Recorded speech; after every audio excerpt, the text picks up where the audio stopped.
नमस्कार बहिणींनो, महाराष्ट्रामधील तमाम अंगणवाडी सेविका आणि मदतनीस ताईंना गुरुजन चॅनलचा सप्रेम नमस्कार आहे।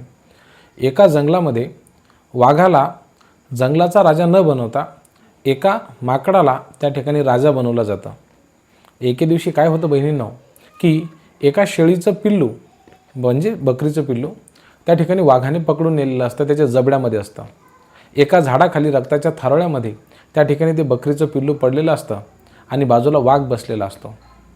ही जी शेळी किंवा बकरी आहे ही जंगलाच्या राजाकडे अर्थात माकडाकडे जाते आणि म्हणते की वाघाने माझं पिल्लू त्या ठिकाणी नेलेलं आहे, तू काहीही कर राजा आणि माझ्या पिल्लाला त्या ठिकाणी वाचव।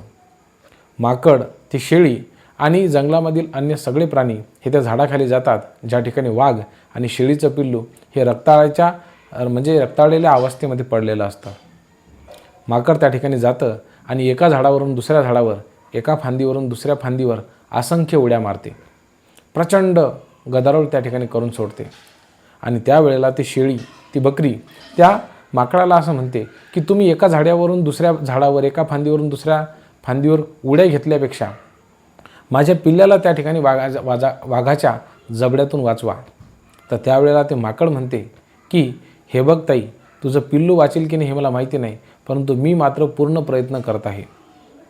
आपलीसुद्धा अवस्था बहिणींनो अशीच झालेली आहे। आपल्यासाठी जे झटत आहेत, जे लढत आहेत ते एका डांकीवरून दुसऱ्या डांकीवर, एका फांद्यावरून दुसऱ्या फांदीवरती, एका झाडावरून दुसऱ्या झाडावर उड्या मारल्यासारखं वाटतात। असं वाटते यांचे किती प्रयत्न सुरू आहेत, परंतु कोणाच्या प्रयत्नाला यश येत आहे हे मात्र बघावं लागतं, की फक्त आणि फक्त प्रयत्नांची पराकाष्ठा होत आहे हे सुद्धा बघावं लागणार आहे।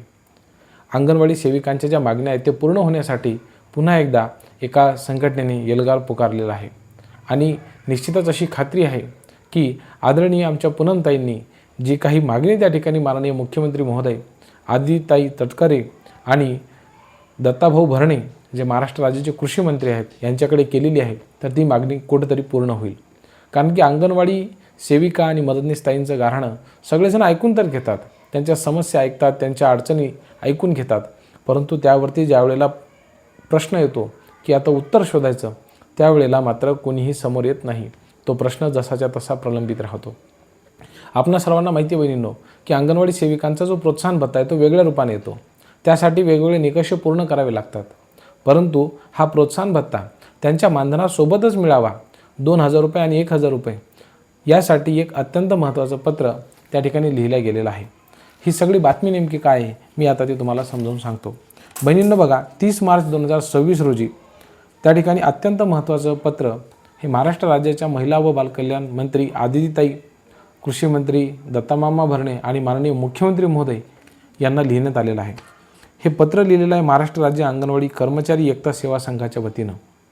आदरणीय पूनमताई निंबाळकर यांनी माननीय मुख्यमंत्री महोदय यांना हे पत्र लिहिलेलं आहे आणि असं म्हटलेलं आहे की ज्या पद्धतीनं तुम्ही लाडक्या बहिणींचे सगळे प्रश्न मार्गी लावले आहेत, अगदी तशाच पद्धतीनं आपल्या लाडक्या बहिणींचा अर्थातच अंगणवाडी सेविकाताई आणि मदतनीस ताईंचा प्रश्न देखील मार्गी लावण्यात यावा।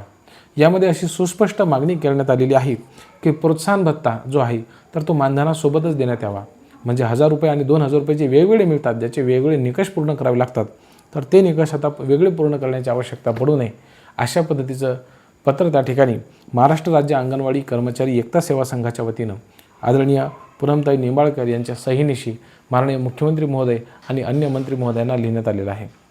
बहिणींनो, आपल्या सातत्यानं माहिती आहे की ज्यावेळेला निवडणुका येतात, अधिवेशनं येतात, तर त्यावेळेला आश्वासनांची खैरात त्या ठिकाणी अंगणवाडी सेविकाताईंना मदतनीस ताईंना दिल्या जाते, परंतु आश्वासनांची पूर्तता करण्याची वेळ ज्यावेळेला येते तर त्यावेळेला सगळेजण आपापल्या मार्गाने निघून जातात। अंगणवाडी सेविकाताई मात्र एकटी पडते, ती आंदोलनामध्ये दिसते, ती सातत्याने संघर्ष करताना दिसते। तिच्या संघर्षाला म्हणजे संघर्ष काय जणू तिच्या 5वीलाच पोहोचलेला आहे की काय अशा पद्धतीने म्हणायला हरकत नाही, परंतु किमान यावेळी तरी आदरणीय ताईंनी पत्र लिहिल्याच्या नंतर माननीय फडणवीस साहेब असतील, आदरणीय आदितीताई तटकरे असतील यांनी त्या ठिकाणी कुठल्याही परिस्थितीमध्ये निर्णय घ्यावा आणि अंगणवाडी सेविकाताईंना प्रोत्साहन भत्ता तो वेगळा न देता मानधनासोबतच द्यावा, ही जी त्यांनी केलेली मागणी आहे तर ती तातडीने पूर्ण करावी अशी आमची इच्छा आहे। ही ताईंनो आता या घडीची आजची ही अत्यंत महत्त्वाची बातमी होती। तुम्हाला ही माहिती कशी वाटली हे आम्हाला कमेंट करून नक्की कळवा। खूप खूप धन्यवाद।